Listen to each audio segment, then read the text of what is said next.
두 번째 시간입니다. 확신반 두 번째 시간인데 제목이 뭐냐 하면 구원의 확신입니다. 구원의 확신. 여러분 나폴레옹 아시죠? 나폴레옹이 이제 막 전 세계 유럽을 막 자기 손아래 하나씩 정복해 나갈 때 이제 한 나라를 정복하기 위해서 올라갔어요. 저 산에 있다는 정보를 듣고 군대를 끌고 산꼭대기에 올라갔습니다. 올라가 보니까 아무도 없는 거예요. 여기가 아닌가 보다. 알고 보니까 다른 참모 나폴레옹 장군님 여기가 아니고 저 앞산이랍니다. 그래서 앞산으로 군대를 끌고 딱 올라갔어요. 올라가니까 거기도 없는 거예요. 어떻게 된 거냐 물어보니까 거기가 아니라 아까 거긴가 봅니다. 이래서 이제 게비오 사건이라고 제가 이렇게 이름을 붙였는데 잘못된 확신으로 군대를 이끌 수 있어요. 근데 그만큼 많은 고통과 어려움이 있겠죠. 자, 오늘 2과는요 구원의 확신에 대한 부분입니다. 구원의 확신. 지난 시간 잠깐 한번 요약을 해보면요 PPT를 한번 보시겠습니다. 네, 구원의 확신 지난 시간 간단하게 요약을 해서 한번 넘어가 주세요. 첫 번째, 자, 이 지난 시간 배운 것을 4개로 여러분 딱 생각하시면 돼요. 아직 넘기지 마시고요. 첫 번째 따라해 보세요. 창조, 타락, 구속, 영접.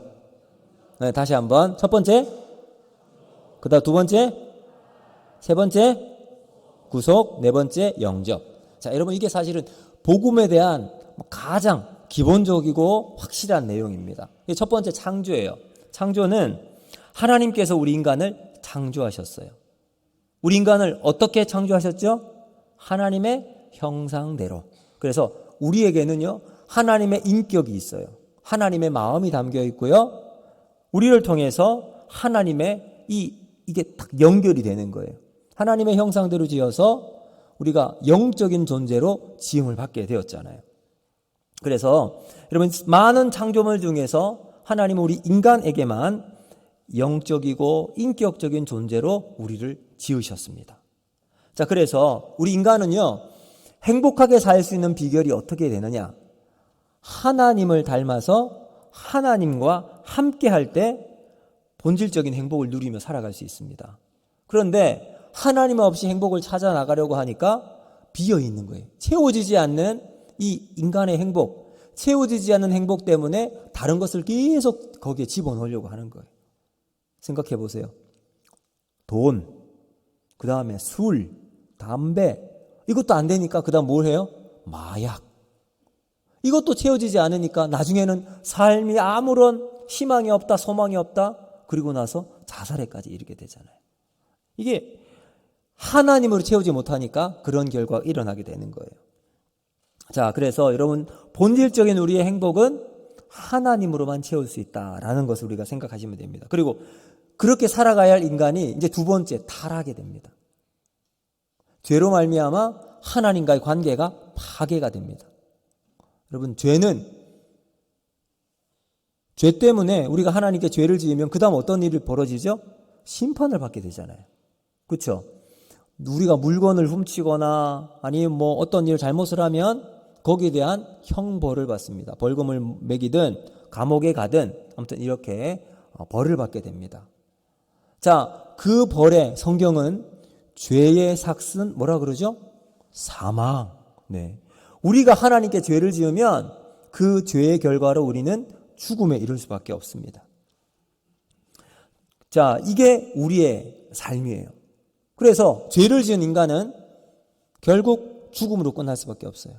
그런데 여기에서 하나님께서 우리에게 은혜를 베풀어 주십니다. 우리를 사랑하셔서 영원히 죽을 수밖에 없는 우리를 위해서 예수님을 십자가에 대신 죽게 하셨어요. 그래서 누구든지 예수를 믿으면 어떻게 되죠? 하나님과의 관계가 회복이 됩니다. 그래서 이제 하나님과 우리 사이에 십자가가 다리가 되어서 이제 그 다리를 통해서 하나님께 갈 수 있어서 우리가 영원한 행복을 누릴 수 있게 된다라고 말씀을 드렸어요.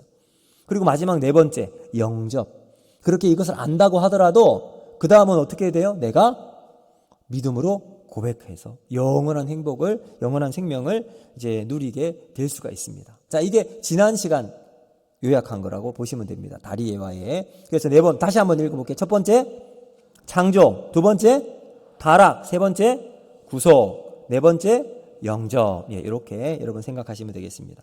자, 그러면 이제 구원의 확신에 대해서 한번 말씀을 해드리도록 하겠는데, 근데 중요한 것은 뭐냐 하면 우리가 예수님을 영접했잖아요. 그렇죠? 여러분 예수님 다 영접하셨죠? 예수님 믿으시죠? 아멘이십니다. 예. 근데 구원을 받았음에도 불구하고 세상에 나가 살다 보니까 내가 진짜 구원을 받았는지 받지 않았는지 잘 모르겠는 거예요. 진짜 내가 구원받은 사람 맞는지, 근데 진짜 받은 건지 아니면 못 받은 사람인지, 혹 받았다가 취소가 되었는지 잘 모르는 거예요. 주일날 예배를 드리고 찬양도 하고 우리 아이들이 이렇게 막 찬양하는 모습을 보고, 이야, 그런 모습을 보면서 야, 내가 구원받았구나, 이런 생각이 들었다가 예배 마치고 집에 들어가면 또 세상에 나가서 살다 보니까 죄도 짓고 하나님 말씀대로 살아가지 않는 내 모습을 보니까 구원받지 않는 것처럼 또 느껴지는 거예요. 아닌가? 이런 생각이 또 들죠. 그러다가 또 교회 와서 열심히 봉사도 하고 찬양대도 하고 식당에도 섬기고 차량도 하고, 자, 이렇게 살아가니까 열심히 하니까 내가 진짜 구원받은 것 같아. 그러다가 이제 아무것도 안 하게 될 때는 세상 가운데 취하고 살 때 내가 구원 안 받은 것처럼 느껴지더라는 거죠. 그래서 구원에 대한 확신이 서지 않게 되고 자꾸 의심이 되는 겁니다, 우리가. 자, 그러면 이 구원의 확신을 우리가 어떻게 알 수 있는가? 그래서 제가 이런 한번 생각을 해봤습니다. 만약에 우리가 구원을 딱 받았잖아요. 우리가 구원을 받으면 하나님께서 우리에게 도장을 이마에 확 찍어주던가. 여러분, 그럼 얼마나 좋겠습니까? 우리가 집을 계약할 때 보면 도장을 딱 찍잖아요. 그렇죠? 도장 찍으면 그거 내가 들어가 살 수 있는 집이 되는 거예요. 그럼 도장 안 찍으면 아무리 이야기를 하고 해도 소용이 없잖아요. 마찬가지로 우리가 예수님 구원의 확신을 얻게 될 때 하나님께서 우리 이마에 도장을, 그냥 구원이라는 도장을 꽉 찍어주면 누가 보더라도 권사님 구원 받으셨네요? 나 받았어요. 이렇게 되면 얼마나 좋겠습니까? 그런데 여러분 옆에 한번 보세요. 이마에 도장 찍혀 있습니까? 안 찍혀 있습니까? 안 찍혀 있어요. 그렇죠? 안 찍혀 있습니다. 아니면 내가 슬쩍 서서 예배는 드렸는데 술도 먹고 담배도 하고 도박도 피고, 도박은 피는 게 아닌가요? 네, 도박도 하고 나쁜 습관을 가지고 있었는데 어느 순간 갑자기 구원받고 난 다음에 싹 사라지면 맞다, 내가 구원받았구나 확신하게 될 텐데 그런 일도 잘 생기지 않아요. 아니면 구원받고 난 다음에 갑자기 내 입에서 방언이 막 터져 나오거나 병 고치는 은사가 생기거나 아니면 뭔가 막 예언을 하거나 이런 일이 생기면 맞네, 내가 구원받았네, 이런 확신이 들 텐데 우리에겐 그런 일이 생기지가 않잖아요. 그래서 많은 사람들이 어떻게 내가 받은 구원, 내가 받은 구원에 대한 확신을 가질 수 있을까, 이것을 고민을 하다가 사람들이 이렇게 한번 생각을 해본 겁니다. 첫 번째, 자, 구원의 확신에 대한 잘못된 예입니다. 첫 번째 한번 볼게요. 모태신앙이에요. 구원의 확신은 내가 어릴 때부터 신앙생활 쭉 해왔으니까 나는 괜찮아 라고 생각하는 거예요. 그럼 제가 모태신앙이거든요. 모태신앙의 특징이 뭔지 아세요? 모태신앙은 모태해서 모태신앙이 돼요. 우리 목사님이 이제 돼가지고 집사님 찬양대 좀 하세요. 저 못합니다. 차량봉사 좀 못합니다. 교사 못합니다. 이게 모태신앙이랍니다. 그런데 모태신앙이라는 것 때문에 나는 어릴 때부터 교회 쭉 다녔으니까, 어머니 뱃속에서부터 지금까지 다녔으니까 나는 구원의 확신이 있어, 구원받았어 라고 생각하는 거예요. 그런데 여러분, 여기 이제 제가 쓰진 않았지만 요한복음 1장 13절에 이렇게 말합니다. 이는 혈통으로나 육정으로나 사람의 뜻으로 나지 않고 오직 하나님께로부터 난 자들이 구원을 얻을 수 있다라고 이야기해요. 자, 그러니까 여러분, 우리 아버지 어머니가 구원받았으니까 교회 열심히 다니니까 나도 구원받았을 것이란 착각이 우리에게 있을 수 있다는 거예요. 혹 여러분, 우리 아내분들이 지금 신앙생활 열심히 잘하잖아요. 아내가 새벽 예배 가고 주일 수요 빠지지 않고 예배 시간 잘 들어요. 교회 무슨 일이 있다 그러면 다 가서 하는 그 아내가 있으니까, 그래, 우리 아내가 열심히 우리 집에서 신앙생활 하니까 나는 괜찮아. 그래서 나중에 천국 갈 때 우리 아내 이 바지끄댕이 치마를 입었는지 아무튼 그거 붙잡고 나는 천국 올라갈 거야 하시는 분도 있을 수 있어요. 그런데 그렇게 살아갈 수 있나요? 없어요. 이렇게 살아가는 대표적인 사람들이 유대인이에요. 유대인은 철석같이 믿었어요. 나는 선민이다. 어떤 일이 있더라도 하나님이, 내가 유대인으로 태어났기 때문에 나는 구원받을 수 있다라고 확신하고 있는 사람들이거든요. 그런데 오늘 성경이 뭐라고 이야기하죠? 혈통이 아니래요. 육종도 아니래요. 하나님의 뜻대로 삶을 살아가는 사람이 있을 수 있다라는 거죠. 그럼 또 어떤 사람이 이렇게, 목사님, 우리 집안은 4대째 신앙생활 합니다. 우리 집에 선교사님도 있어요. 순교하신 분도 있어요. 아니, 이런 집안에 있는 내가 구원받지 누가 구원받습니까? 라고 생각하시는 사람도 있을 수 있겠죠. 그러나 그렇지 않다라는 겁니다. 그래서 여러분, 이건 모태신앙이 우리의 신앙을 이끌어주는 길이 아니다라는 것을 여러분 반드시 기억하셔야 합니다. 두 번째는 뭐냐 하면 예배의식이에요. 예배의식. 요한복음 4장 20절을 보면 이렇게 말합니다. 우리 조상들은 이 산에서 예배하였는데 당신들의 말은 예배할 곳이 예루살렘에 있다 하더이다. 그러니까 무슨 말이냐면, 예루살렘에서 예배드리는 예배의식이 그 예배 드리기만 하면, 자리에 있기만 하면 저절로 구원받는다. 보세요. 여러분, 새벽 예배 드리죠. 수요예배 드리죠. 구역 예배 드리죠. 주일 오전 예배 드리죠. 저녁 예배 드리죠. 주일학교 교사로 또 이것도 하죠. 이 예배도 드리죠. 저 예배도 드리죠. 이야, 예배만 이만큼 드리니까 나는 당연하다. 그런데 성경은 예배의식으로 아니래요. 예배 와서 예배를 참석하면 구원을 받을 수 있을 것이라는 착각이 우리들에게 있다는 겁니다. 그 대표적인 사람이 누굴까요? 바리새인이에요. 여러분 기억나시죠? 세리와 바리새인. 바리새인은 큰 길 어기에서 막 손을 들고 기도하잖아요. 왜 그럴까요? 나 구원받은 사람이라는 본보기로 이렇게 손을 들고 나 좀 알아달라는 이야기잖아요.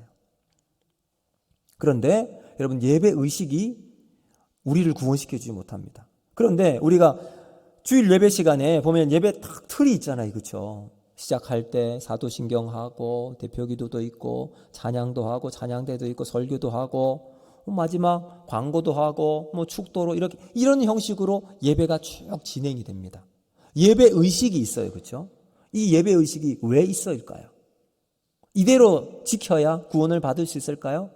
그렇지는 않습니다. 왜 예배 순서, 이 의식이 있는가? 우리가 하나님께 예배를 드리는데 전통적으로 또 각 교회마다, 각 교파마다 예배를 드리는 가장 좋은 형식을 만드는 거예요. 이렇게 예배를 드리니까 은혜가 되더라. 그 은혜를 담을 수 있는 그릇을 만드는 것이 예배 형식이라고 보시면 돼요. 그렇다면 우리가 하나님께 예배를 드릴 땐 그 예배 형식에 집중하는 것이 맞을까요? 아니면 그 예배 가운데 임재하시는 하나님을 만나는 것이 필요할까요? 당연히 예배의 틀 가운데 있는 하나님을 만나야죠. 예배를 참석하는 것과 내가 구원받는 것은 동일한 것이 아니라, 그래서 오늘 우리가 예배 의식에 집중하는 것이 아니라, 물론 그것도 중요해요. 예배 순서를 잘 지키고 하는 것. 그러나 그것으로 나의 구원이 이루어지지 않는다는 것 우리가 기억하면서 살아가야 합니다. 그리고 세 번째 잘못된 의식이 뭐냐? 바로 선행입니다. 난 교회 다니니까 남 잘 도와줘야 돼. 어려운 사람이 있으면 도와줘야 돼. 여러분, 우리가 믿는 사람으로 선행을 베푸는 것은 당연히 해야 되는 일입니다. 그런데 내가 열심히 사람을 도왔기 때문에 천국 갈 수 있다? 아니라는 거죠. 선행을 많이 해야 구원받을 것이라고 생각하는 대표적인 곳이 어디냐면 가톨릭이에요. 가톨릭은요, 내가 구원받기 위해서는 예수님이 하신 것 50%, 내가 한 것 50%, 이게 잘 믹스가 되어서 천국을 갈 수 있다고 해요. 예수님이 이루신 50%만 가지고는 천국 못 간대요. 예수님 이루신 50%에 내가 열심히 무언가 쌓아야 돼요. 쌓아야 돼요. 그래서 이제 교회에 헌금도 많이 하고 남을 도와주고 구제하고 봉사하는 일에 적극적으로 참여할 때 부족한 50%를 채울 수 있다는 거죠. 여러분, 과연 그럴까요? 그렇지 않습니다. 왜 그럴까요? 구원은 전적인 하나님의 은혜이기 때문에. 은혜는 전적으로 하나님께서 우리에게 주시는 선물이에요. 그래서 여러분 로마서 1장 17절은요. 이렇게 오직 의인은 믿음으로 말미암아 살리라. 선행이 아닌 믿음으로 구원을 받는다라는 겁니다. 자, 그래서 이거 요약을 하면요. 자, 우리의 구원은 오직 믿음으로 받을 수가 있습니다. 그래서 여러분, 제가 주일학교 다닐 때 이 잘못된 구원의 확신에 대한 분명한 너무나도 중요한 주제가 있습니다. 찬송이 있는데요. 자, 한번 보여주실까요? 잘 보이십니까? 돈으로도 못 가요. 혹시 찬양 아세요? 아세요? 우리 같이 한번 해볼까요?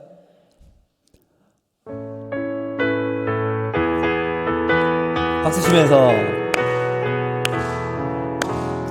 돈으로도 못 가요 하나님 나라 힘으로도 못 가요 하나님 나라 어떻게 하면 갈까요?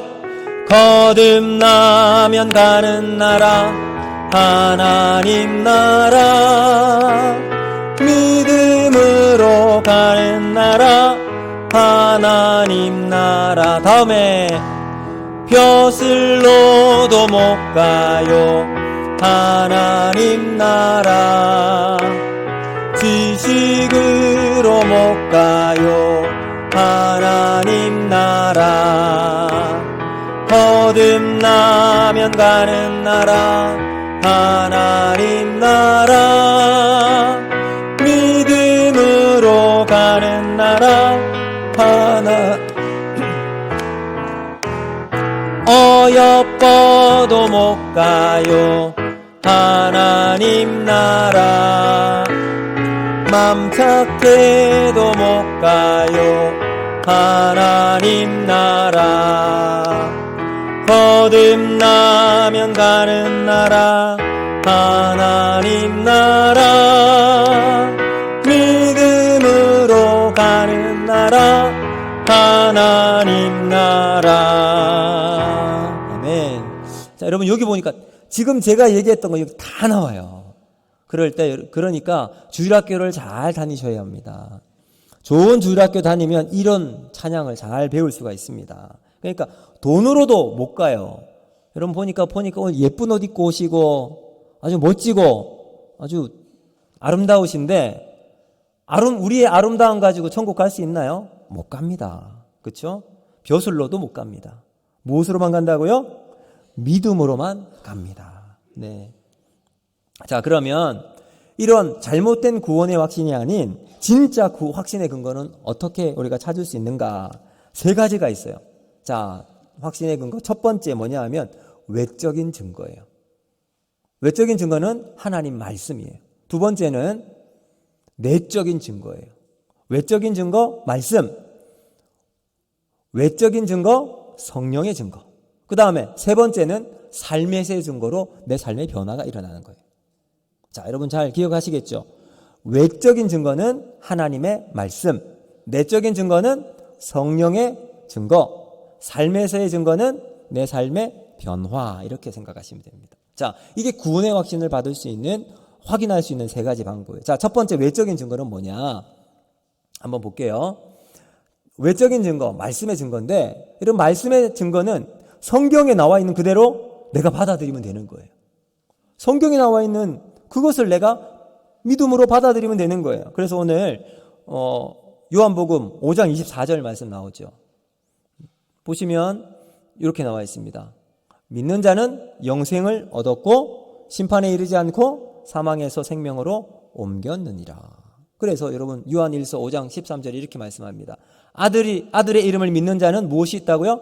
영생이 있다. 그러니까 우리가 예수님을 믿으면 우리에게 영생이 있다고 성경에서 기록했기 때문에 우리는 성경을 믿으면 여러분, 이것이 우리의 분명한 믿음의 확신이 되는 거예요.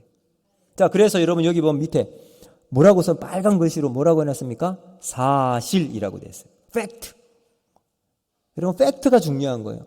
우리가 구원의 확신에 있어서 제일 중요한 게 팩트. 그 팩트는 어디에 있어요? 내 경험이 아니에요. 하나님 말씀이 우리 구원의 분명한 확실한 증거예요. 그래서 말씀이 중요합니다. 말씀의 사실에 근거해서 우리는 구원의 확신을 확인할 수 있는 거죠. 자, 이게 첫 번째입니다. 두 번째는 뭐냐? 성령의 증거입니다. 성령의 증거. 한번 보실까요? 자, 우리가 구원을 받고 나면요, 구원의 보증을 위해서 하나님께서 우리에게 하신 일들이 있습니다. 그게 뭐냐 하면 고린도 후서 1장 22절에 보면 우리가 구원을 받고 나면요, 하나님께서 우리들에게 성령을 보내주세요. 우리 마음속에 성령을 보내주시는데 그 성령이 하시는 역할은 뭐냐 하면 인치시고 보증으로 성령을 주세요. 자, 이게 무슨 말이냐면 성령이 우리가 믿게 되면 성령이 우리 안에 오세요. 그 성령이 우리 안에 다 오세요. 없는 것 같지만 있습니다. 우리가 예수 믿으면 성령이 우리 안에 들어오세요. 이 성령께서는요, 마지막 우리가 예수님께서 이 땅에 심판주로 오시잖아요. 심판을 하실 때 누구든지 심판대 앞에 딱 서야 돼요. 그때는 행위대로 딱 판결을 받습니다. 거짓말했네? 어떻게 될까요? 지옥. 부모님 말씀 안 들었네? 지옥. 우리가 행한 대로 심판을 받게 됩니다.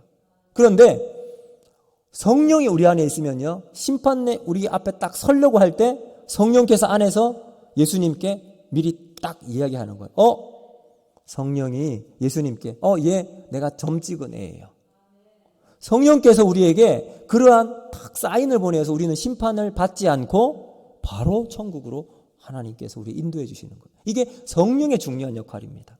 그러므로 믿는 자는 누구든지 성령이 우리 안에 내주하시는 거예요. 여러분, 이 성령이 우리 안에 있을 때 우리 얼마나 여러분 참 놀라운 일이 벌어지지 않겠습니까? 그래서 여러분 인치시고 보증으로 성령을 주셨다. 이게 성령의 내적 증거, 구원의 확신입니다. 그래서 여러분 구원을 얻는 조건은 우리가 예수님 믿는 거예요. 그렇죠? 예수님 말고는 구원받을 수 있는 길이 있다 없다? 없어요. 구원을 얻을 조건은 예수님밖에 없어요. 그러면 구원 얻은 증거는 뭐냐? 내 안에 성령께서 계시다는 거예요. 자, 그래서 여러분 이건 잘 기억하시면 좋겠습니다. 그 다음 한번 보시겠습니다. 그 다음에 신자의 특징이 뭐냐 하면, 그래서 우리가 하나님의 영으로 인도함을 받습니다. 여러분, 우리가 참 인생길 험하잖아요. 어떻게 살아가야 할지, 내 삶을 어느 방향으로 가야 할지 헷갈리고 어려울 때 성령께서 우리를 바른 길로 인도해 주시는 거예요. 여러분, 인생에 있어서 중요한 사람의 말을 따라가는 거 중요하잖아요. 첫 번째, 내비게이션, 차 타고 다닐 때 그 여자의 음성을 잘 들으면 다른 길로 빠지지 않습니다. 근데 더 중요한 것은 우리 성령께서 내 안에 말씀하시는 인도하심을 받으며 살아가는 거예요. 그리고 양자의 영을 받아서 아버지라고 부르는 거예요. 자, 양자의 영을 받으면 하나님이 나의 아버지가 되심을 고백할 수 있는 거예요. 우리가 그렇게 하잖아요. 하나님이 아니라 하나님 아버지. 똑같은 말이지만 이게 너무나도 큰 차이가 있어요. 하나님이 나의 아버지가 되심을 고백하는 사람은 내 안에 양자의 영이 있어서 이제는 내가 하나님과 내가 전혀 따로 떨어져 있는 삶이 아니라 하나님이 진짜 나의 아버지로 고백하는 삶을 살아가는 거죠. 자, 그리고 마지막 세 번째는 성령께서 우리를 하나님의 자녀로 증거해 주신다. 아까 제가 말씀드렸죠. 성령께서 우리를 하나님의 자녀로 증거해 주신다.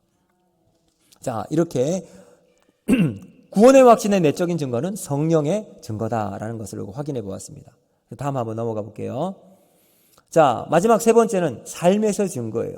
그럼 이건 다른 게 아니에요. 우리가 구원을 받고 나면 내 삶에 이제는 무언가 변화가 일어나기 시작하죠.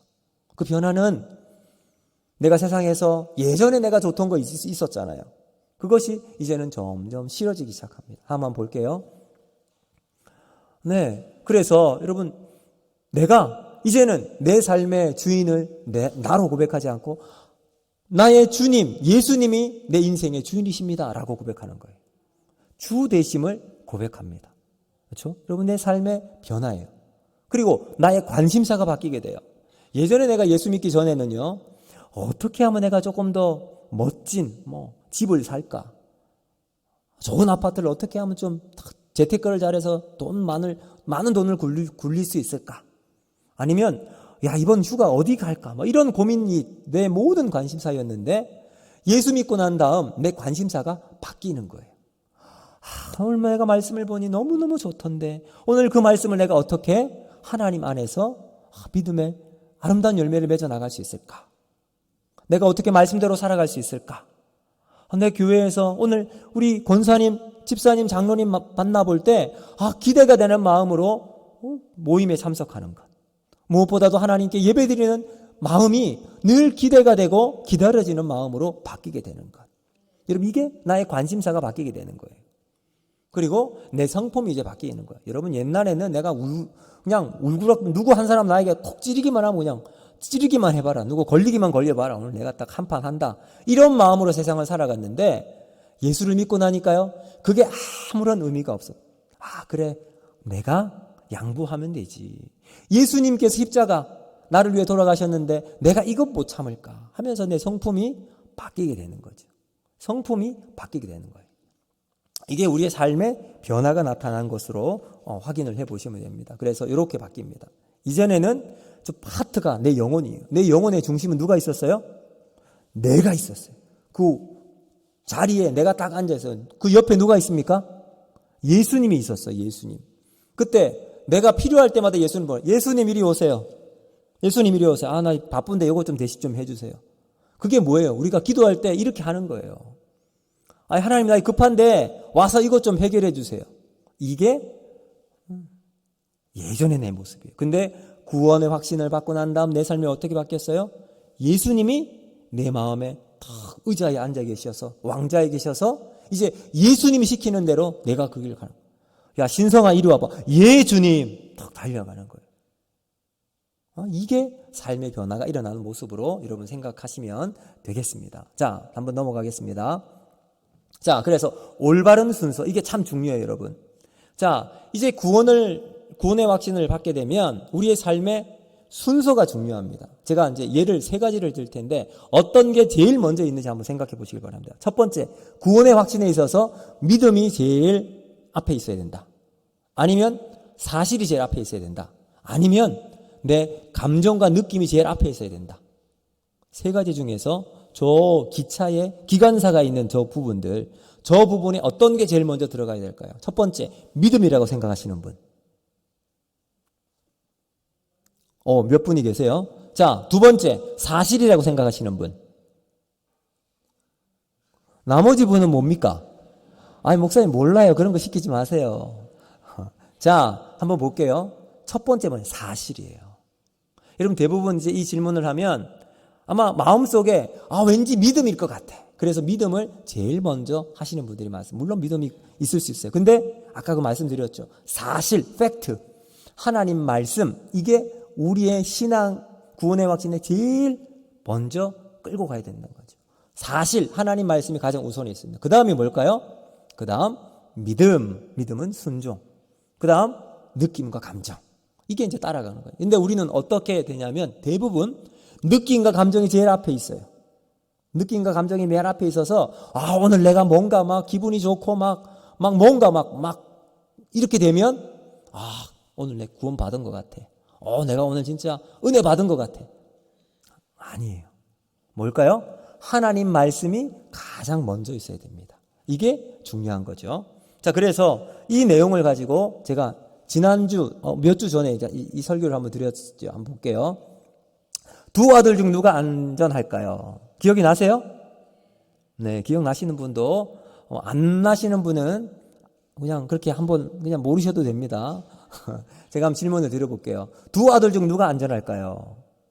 자, 이 상황은 10가지 재앙 중 장자의 죽음 앞에 있을 때 이제 윗집 아들은 문에 피를 뿌렸지만 두렵고 불안합니다. 이제 오늘 밤이 지나면 내가 죽을 것 같아요. 장자가 죽을 것 같아.